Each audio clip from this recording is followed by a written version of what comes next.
They drank from human skulls, not as a myth, not as a legend, as a tradition. Before every battle, these warriors would pour wine into the hollowed out skull of a man they killed, mix it with their own blood, and drink it like a toast. And the scariest part? This wasn't a small cult or a secret tribe. This was an entire civilization that ruled the steppes for over 700 years. They terrified the Persians, they humiliated Alexander the Great's armies, they made the ancient Greeks write about them in fear. And yet today, almost nobody remembers their name. These were the Scythians, the forgotten warriors of the steppe. And what they did before battle was so disturbing, so brutal, and so strangely spiritual that even the toughest historians of the ancient world struggled to write it down.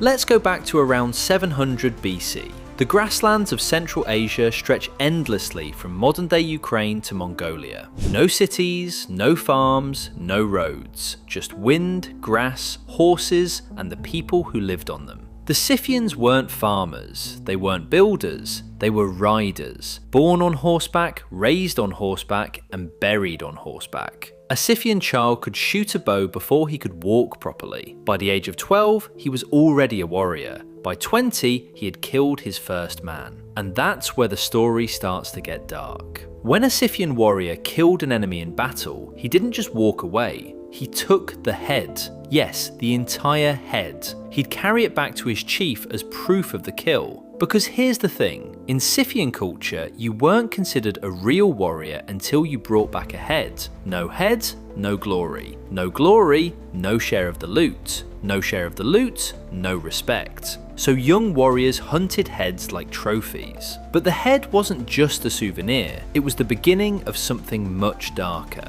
The warrior would take the skull home. He'd clean it, polish it, sometimes he'd even saw off the top, just below the eyebrows, to make it shaped like a cup. The wealthier warriors lined the inside with gold or leather, the poorer ones used it raw. And this skull became his drinking cup for the rest of his life. He used it during feasts, during celebrations, during ceremonies, and most importantly, before going into battle. Now here's where it gets even stranger. The Greek historian Herodotus, who's basically the father of history, travelled through Scythian lands around 450 BC, and he wrote down everything he saw. He described their rituals in detail, and one ritual stood out above all others: the blood brotherhood. When two Scythian warriors decided to become eternal allies, they would perform a ceremony so intense that even modern scientists can't fully explain it. Both warriors would cut their arms with a knife. They'd let their blood drip into a large bowl, usually a skull cup. Then they'd mix it with wine, then with herbs, sometimes with hemp ash.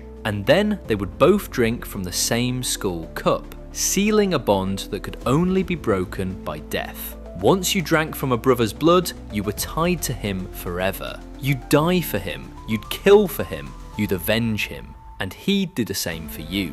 But the most terrifying ritual happened right before battle. The Scythians knew that going into combat sober was suicide. War was chaos. Blood, screaming horses, arrows in the air, men dying around you. So they invented something to push themselves beyond fear. They called it the warrior's drink, and it was exactly what it sounds like: brutal.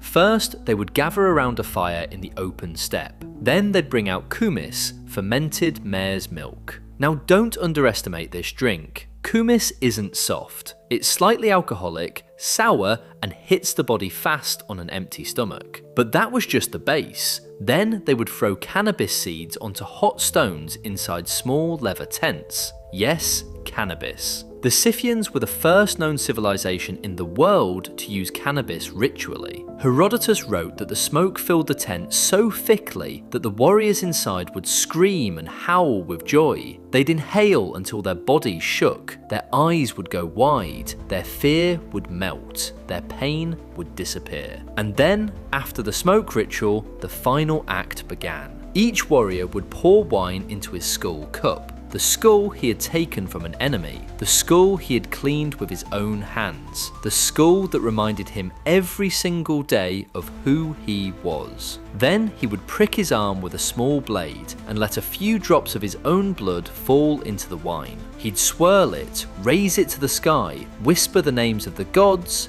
and drink. The taste was bitter. The meaning was deeper. By drinking his own blood mixed with wine from the skull of a man he killed, the Scythian warrior was telling the universe one thing: death does not scare me. I have already drunk it. And then they rode into battle. Half drunk, half high, fully fearless. And here's the wild part: they almost never lost. The Scythians defeated the Persian Empire when nobody else could. King Darius the Great, the most powerful man on earth at the time, marched into Scythian territory with over 700,000 soldiers. The Scythians didn't even fight him in open battle. They burned their own grasslands. They poisoned their own wells. They led Darius deeper and deeper into nothingness. His army starved, his horses died, his men deserted. He returned home humiliated, having never even seen a real Scythian battle line. Then came Alexander the Great, the conqueror of the known world. He tried to push north into Scythian territory. He failed. His generals begged him to turn back. The Scythians simply refused to fight on his terms. They struck, they vanished, they struck again. They were ghosts on horseback. And every one of those ghosts carried a skull cup hanging from his belt. Now here's something almost nobody talks about. Archaeologists in modern Russia, Ukraine and Kazakhstan have actually found these skull cups, real ones, buried in royal Scythian tombs called kurgans. Some are plain, some are lined with pure gold. Some are decorated with engravings of horses, deer, and warriors. And inside many of these tombs, scientists have found cannabis residue, traces of fermented milk, and even ancient blood compounds. Herodotus wasn't lying. Everything he wrote, every disturbing detail has been confirmed by modern science. The Scythians really did all of it. And the women.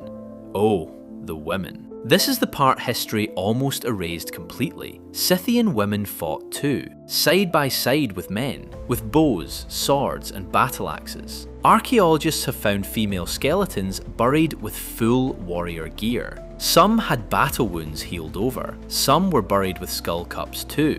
These weren't queens watching from castles, these were warriors. The Greeks called them Amazons. And yes, the legend of the Amazons most likely came from real Scythian women. Real warriors, real killers, real legends. But like every great civilization, the Scythians eventually faded.